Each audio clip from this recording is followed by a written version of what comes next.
Brought to you by Life is so sleek in my kitchen. अब life करा enjoy. Authorized distributor for Nepal, Kitchen Concepts Private Limited. अब खाऊं Y Y आलु तामाको स्वादमा, स्वाद खोजे जस्तो सुगन्ध रोजे जस्तो। ब्रिज सिमेन्ट, सॉलिड टेक्नोलोजीले बन्छ सॉलिड सिमेन्ट।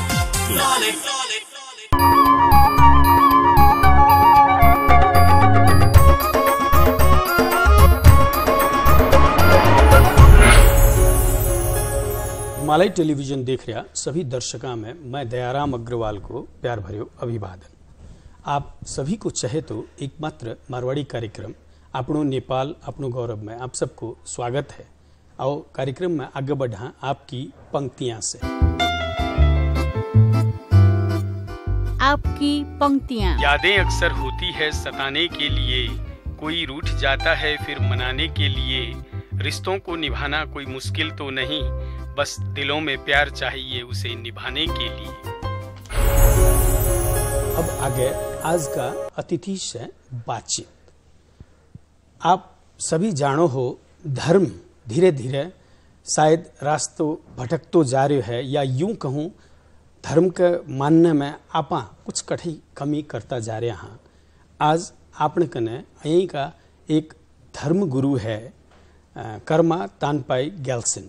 ये हिंदुइज्म के बारे में भी खूब अध्ययन करया, उनके बाद अब आके बुद्धिज्म के रास्ते से कहीं शांति पाई जा सके है, ये सब विषय में आगे बढ़ रहा है। आओ कार्यक्रम में इना को स्वागत करा और इना से धर्म लगाए विविध विषय में बातचीत करांगा।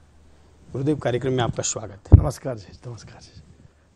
हर इंसान के जीवन में धन संपत्ति सुख शांति चाहिए होती है और उसकी तलाश में हर इंसान भटक रहा है। आप हमें ये बताइए, धर्म के रास्ते जीवन में शांति कैसे मिले, धन संपत्ति ना भी हो तो? जी हाँ, ये विषय आपने बहुत अच्छा चुना है, मैं बहुत खुश हूँ। हमें एक शब्द बोलेंगे, परोपकाराय पुनाय पपाय परपीडनम, परोपकार ना सेति कितु शताय रपे। हम दूसरों को हानि नहीं पुराना है। दूसरों को हानि पुराना नुकसान करना बहुत पाप होता है, लेकिन दूसरों को फायदा करना, भलाई करना, खुशी देना, दूसरों के लिए सेवा करना बहुत पुण्य काम है। ये पुण्य हम लगातार करना चाहिए। हम पुण्य करने के लिए इस दुनिया में मानव होकर जन्मा है, दूसरों को सेवा करने के लिए इस मानव कुल में हम जन्मा हुआ है। इसलिए हम परोपकार करें, पुण्य करें और पाप ना करें। परोपकार और पुण्य करके हमारे जीवन सादर बने और दूसरा जीवन में भी खुश लें और इस दुनिया में भी शांति लाएं, पुण्य लाएं और रक्षा करें। ये हमारा पहले वचन है जो सब भगवान ने बोला था, सब भगवान का वचन है। और इस वचन से मैं शुरू करता हूँ आपके साथ बात करना। मैं बहुत आनंद हमारा आत्मा में बहुत आनंद है आपसे बात करने के लिए। विजडम की परिभाषा क्या है, या यूं कहूं what is wisdom in your opinion? हमारा जो आप विजडम बोल रहे हैं उसमें हम हिंदी में ज्ञान बोलते हैं। सो ज्ञान ऐसा एक डिवाइन ज्योति है, वो उस ज्ञान की ज्योति से आज ज्ञान के जो अंधेरा है उसको मिटा जाता है। आज ज्ञान के जो अंधेरा जब आत्मा से निकल जाएंगे, उस हट जाएंगे, तब हमारा आत्मा जो भगवान के स्वरूप है उसको प्राप्त होंगे। हमारा आत्मा जो परम आनंद के स्वरूप है, करुणा के स्वरूप है, शांति के स्वरूप है, वो प्राप्त हो जाएंगे जब हमारा आत्मा से अज्ञानता को हट जाएं। ज्ञान के प्रकाश के पालन से, मार्गदर्शन से, तपस्या से हम अंधेरे को मिट जाएगा। अंधेरे को मिट जाने के बाद हम अपना जो आत्मा जो भगवान के स्वरूप है उसको दर्शन मिलेंगे, और आत्मा जो शांति और करुणा का स्वरूप है उसको दर्शन मिलेंगे। हम खुद बुद्धा हो जाएंगे या भगवान हो जाएंगे। सब संसार को, मानव को, प्राणियों को सेवा कर सकते हैं। आप जो है बुद्धिज्म के रास्ते से आगे बढ़ रहे हैं, ब्रीफ में हमें बताएंगे what is Buddhism? So Buddhism इसका मतलब है अंतर्मुखी। अब हम जब बाहर संसर्ग देखते हैं आंख से, 5 इंद्रिय से, तो उसमें हम कंफ्यूज हो जाता है, हम गुमराह में पड़ जाता है, हमको डर और दुख के शिकार हो जाता है। लेकिन अंतर्मुखी होकर के हमारा सब कंसंट्रेशन जब अंदर तरफ लेकर के, जब अपना आत्मा जो शांति के स्वरूप है, करुणा के स्वरूप है और ये परम आनंद के स्वरूप है, उसको अंतर्मुखी होकर के उसको जब हम दर्शन करेंगे, तब उसमें हमारा जो आत्मा का स्वरूप, भगवान का स्वरूप मिलेंगे, दर्शन होंगे। हमारा आत्मा जो है परम आनंद का स्वरूप, पुण्य का स्वरूप, शांति के स्वरूप, उसको दर्शन मिलेंगे और हम बुद्धत्व को प्राप्त हो जाएंगे और हम खुद भगवान हो जाएंगे और सब प्राणियों को सेवा कर सकेंगे और सब प्राणियों का हम रक्षक बन जाएंगे। अभी आपने एक वर्ड यूज किया कि बुद्धत्व को प्राप्त हो जाएंगे। ये बुद्धत्व क्या है? जो बुद्धत्व है, तो जो हम ज्ञान पालन करके, शांति के मार्गदर्शन में चल करके और ये दया और करुणा को प्राप्त करके, हम पुण्य करके, तपस्या करके, जब हमारा आत्मा बुद्ध का स्वरूप है, जब हम हमारा आत्मा जो परम आनंद का स्वरूप है, भगवान का स्वरूप है, जो करुणा का स्वरूप हो, जब उसको प्राप्त हो जाएंगे, तब उसको हम बोलते हैं बुद्धत्व प्राप्त हुआ है, हमको मुक्ति प्राप्त हुआ है, मोक्ष प्राप्त हुआ है। हमने एक बात सुना है कि बुद्धिज्म में ये कहा जाता है, इंसान की जब मृत्यु होती है, वो आत्मा जब निकल के चली जाती है, लेकिन 49 दिनों तक आप लोग कहते हैं कि वो आत्मा उसी परिवार के अंदर घूमती रहती है। बिल्कुल। जबकि हमने ये सुना हुआ है कि कोई भी आत्मा शरीर से जब निकलती है तो तुरंत ही दूसरे शरीर में या दूसरे जीव के रूप में चली जाती है। आप क्या कहेंगे? आपने जो बोला, जब मरण हो जाएंगे, इसके बाद हमारा आत्मा और जो चित्ता जो है वो अपना शरीर से निकल जाएगी और हमारा शरीर पूरा लाश हो जाता है और आत्मा बाहर निकल जाता है। तो बाहर निकलने के बाद हमारा आत्मा हो, चित्ता जो है, मन जो है, वो पता ही नहीं चलता है कि हम स्वर्गवास हो गया, हम डेड हो गया। तो वो मन और आत्मा कन्फ्यूजन में आ जाता है कि हम फिर अभी भी जीवित है, हम अभी भी हमारा अपना शरीर है, अपना परिवार है, अपना सब कुछ संबंध वैसा कि वैसा है। तो ऐसा कन्फ्यूजन मिलता है। लेकिन जब वो जो आत्मा जब बाकी जो परिवार के साथ कम्युनिकेशन करता है, बातचीत करने लगता है, तब यो बाकी परिवार उसको रिकॉग्नाइज नहीं करता है और उसको सही कुछ रिएक्शन नहीं मिलते हैं। इसलिए इसके बाद ऐसा बार बार होने के बाद यो आत्मा ऐसा डर जाता है कि my God, maybe I am dead, मैं मार गया, कुछ मार तो नहीं गया। ऐसा होकर करके जो आत्मा बहुत भटक में पड़ जाता है। तो उसको मारा है कि नहीं, जीवित है कि नहीं, जांचने के लिए तरह के एग्जाम करता है उसको। तो बार बार वो एग्जाम के बाद वो उसको पता चल जाता है कि हम मरण हो गया, हमारा डेथ हो गया। तो इसके बाद वो जो आत्मा है वो पुण्य के खोज में लग जाता है। और बुद्धिज्म में एक चीज और भी कहा जाता है कि जो आत्मा पवित्र आत्माएं हैं, वो जब निकल के चली जाती है, तो आप लोग बाद में ये बताते हो कि अब ये आत्मा दूसरी बार कब जन्म लेगी। क्या is that possible? This is designated by the action that we involve in our body's mind.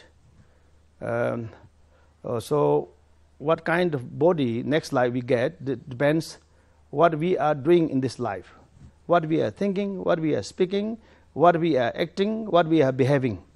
That depends very much what kind of body next life we get it.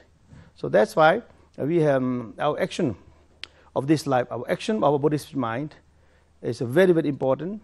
Whether you will get a good life, good body next life, or you will get a bad body. You know, so good or bad doesn't mean that ugly or beautiful. Good or bad means like a body which has a favorable condition to speak, to understand the language, and to understand and study the wisdom, the divine knowledge, and the body which has all kind of opportunity for the purification, for the transformation, for the enlightenment of our soul or our mind. So that body is the precious human body. The precious human body is the excellent body, and it is also best kind of excellent body through which we can practice the divine technique of purification, divine technique of transformation, and divine technique of enlightenment. हम एक छोटा सा break लेते हैं, फिर आगे बढ़ेंगे। अच्छा, ठीक है। दर्शक वृंद, एक छोटो सो ब्रेक ले रहा, लेकिन ब्रेक में जाने से पहले ये हफ्ता को दर्शक प्रश्न एक बार। यो हफ्ता को दर्शक प्रश्न। हालै सम्पन्न 12औं साउथ एशियन गेम्स सागमा नेपालले कति स्वर्ण पदक प्राप्त गर्न सफल भयो? Option A 1, option B 2, option C 3 र अप्सन डी 4। दिएका अप्सनहरू मध्ये एन टाइप गरी स्पेस दिनुहोस् र एबीसी वा डी मध्ये कुनै एक टाइप गरी 4004 मा एसएमएस गर्नुहोस् र विजेता भई पाउनुहोस् आकर्षक उपहार कलर्स मोबाइल ब्राइट P5 प्रत्येक 2 हप्तामा एक जनालाई, सीजी को फ्यान हिटर प्रत्येक महिना एक जनालाई। विजेताको नाम आउँदो शनिबार बिहान 10:30 बजे आफ्नो नेपाल आफ्नो गौरवमा घोषणा गरिनेछ। Brought to you by Life is so sleek in my kitchen. अब लाइफ करा enjoy. Authorized distributor for Nepal, Kitchen Concepts Private Limited. अब खाऊं वाई आलु तामाको स्वादमा, स्वाद खोजे जस्तो सुगन्ध रोजे जस्तो। ब्रिज सिमेन्ट, सॉलिड टेक्नोलोजीले बन्छ सॉलिड सिमेन्ट।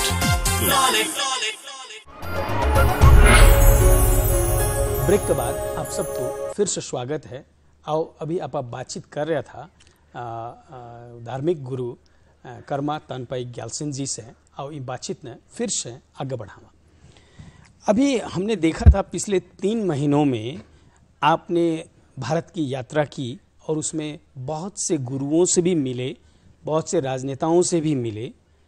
उसका अर्थ क्या आप बताएंगे? तो इसका अर्थ ये है जो great India, noble great Hindustan, all extraordinary Nepal के बीच में जो हिस्टोरिकल पवित्र संबंध थे हजारों साल से, हमारा धर्म मिलता है, हमारा कल्चर मिलते हैं, हमारा सोच विचार, अपना बिलीफ मिलते हैं। तो ऐसा गहरा प्रोफाउंड रिलेशन हुआ करते ये दोनों देश में। थोड़ा कुछ मिसअंडरस्टैंड होने से,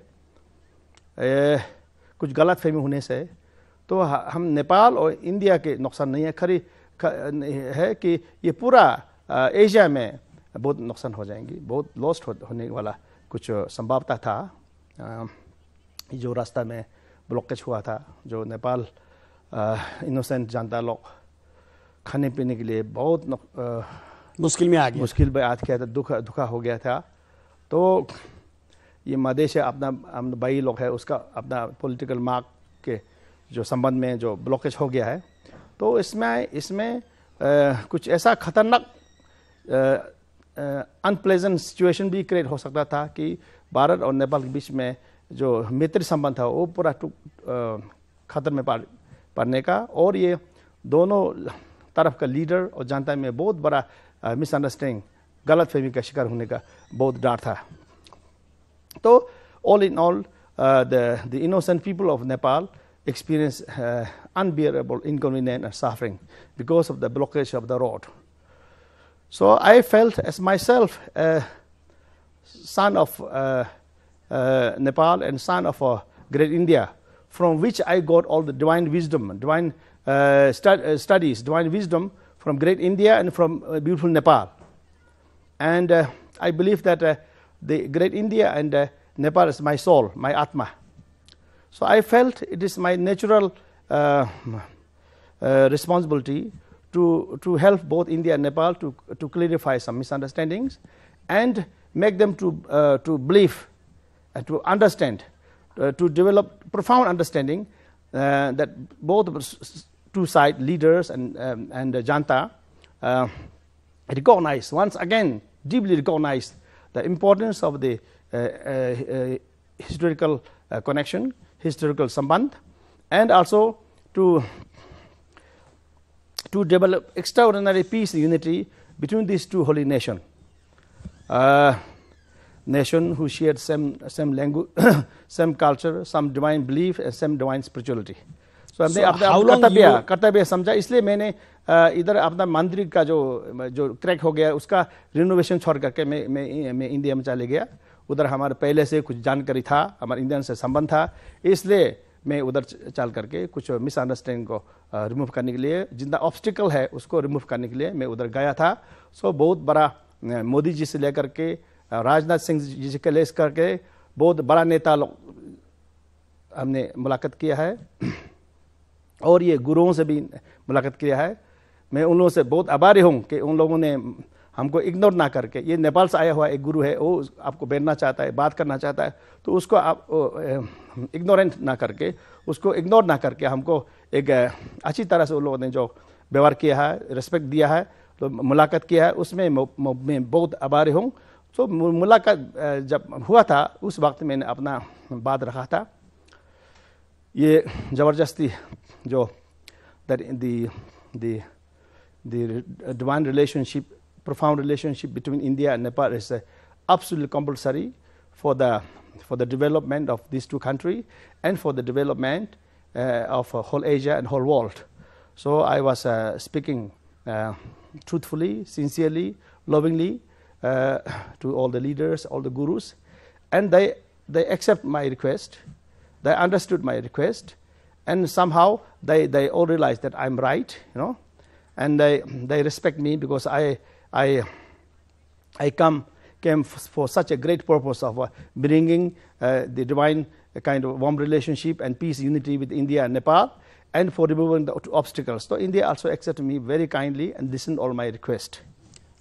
किसी भी देश को हिंदू राष्ट्र होना या बुद्धिस्ट राष्ट्र होना या धर्मनिरपेक्ष होना, उससे क्या फर्क पड़ता है? ज़्यादा फर्क नहीं पड़ता है, क्यों हम नाम के पीछे नहीं हिंदे, हम नाम के पीछे नहीं दौड़ते, हम मतलब के पीछे दौड़ते। हम लोग मतलब की बात करना चाहिए, कोई नाम की बात नहीं करना चाहिए। नाम तो खाली शेल है, कवर है।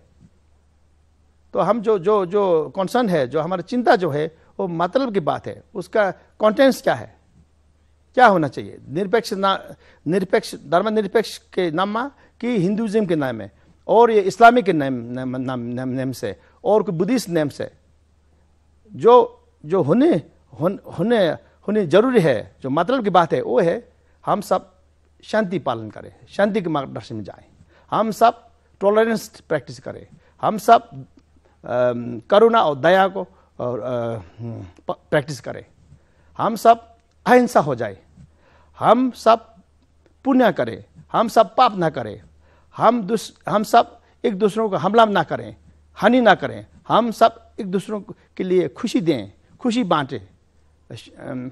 यही मतलब चीज़ यही है। तो ये अगर धर्मनिरपेक्ष के नाम से होता है, बहुत स्वागत है, होता उसका होने वाला तो वही है, मतलब चीज़ तो वही है। अगर हिंदुइज्म के नाम में, खाली बुद्धिस्ट के नाम में, अगर इस्लामिक के नाम में कुछ हिंसा हो रहा है, कुछ पाप हो रहा है, कुछ बहुत बड़ा तकलीफ हो रहा है, दूसरों को बहुत तकलीफ होता है, अपना भी बहुत तकलीफ होता है, हम डर और दुख के शिकार हो जाता है धर्म के नाम पे, तो उस धर्म का के लिए ज़्यादा चिंता करना, जानता एम्फसाइज देना कुछ जरूर नहीं होता है। So you mean to say is Nepal being a Hindu country or being a secular, it doesn't matter, but the essence must be there.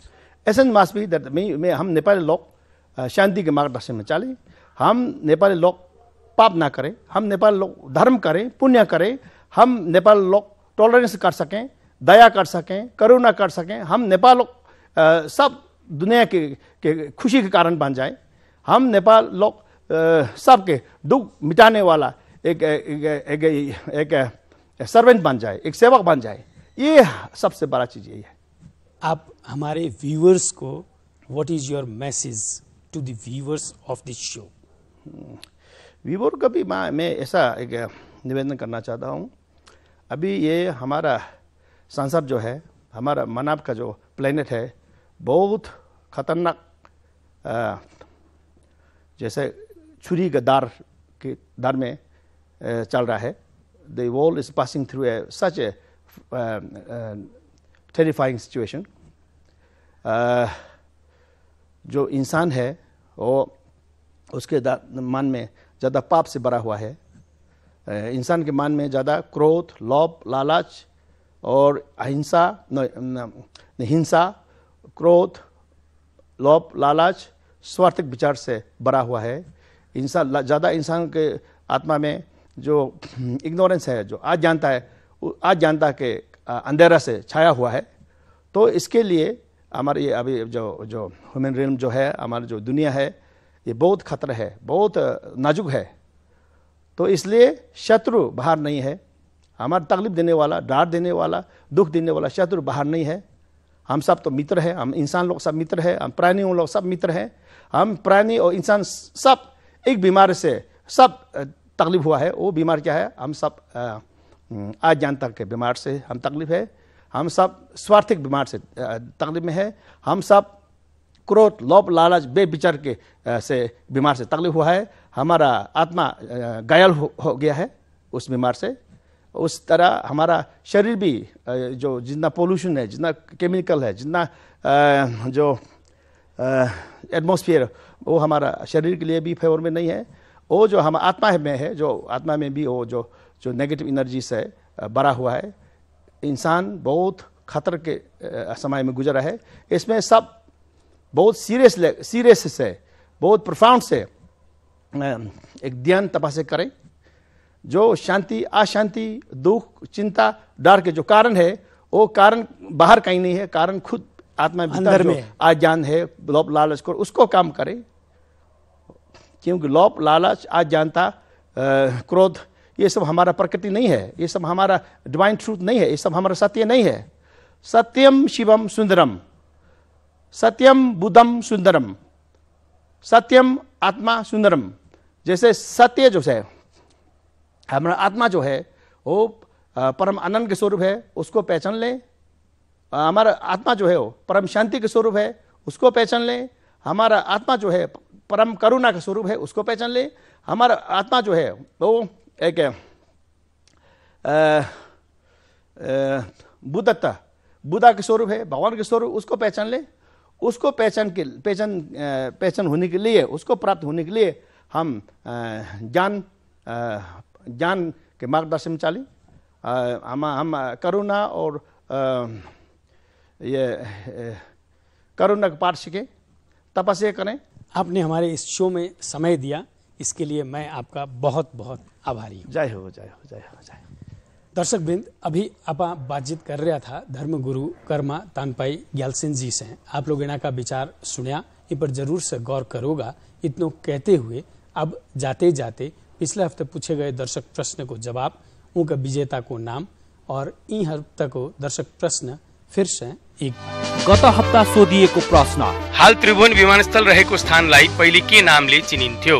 Option A गौशाला, अप्सन बी फुटबल मैदान, अप्सन सी गौचरण र option D cricket मैदान। यसको सही उत्तर हो option C Gaucharan.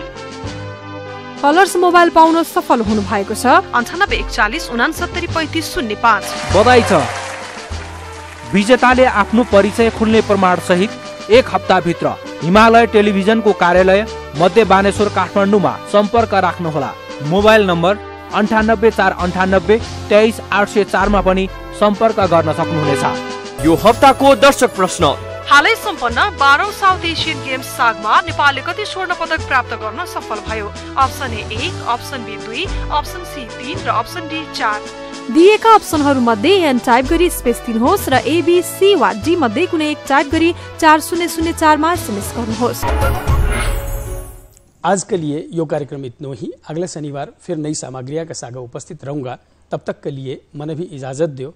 और इन कार्यक्रम के बारे में आपकी कोई भी सलाह सुझाव प्रतिक्रिया हो तो मेरे से टेलीफोन संपर्क कर सको हो 98 498 23 804 में, या ईमेल संपर्क कर सको हो आपनो नेपाल@himalayatv.com पर। और अब आप फेसबुक संजाल में भी हाँ आपनो नेपाल पेज में जाकर के सारी जानकारी ले सको हो। और पुराना एपिसोड देखने के लिए यूट्यूब में लॉग ऑन कर सको हो। और अब आप लोग माने ट्विटर में भी फॉलो कर सको हो। नमस्कार।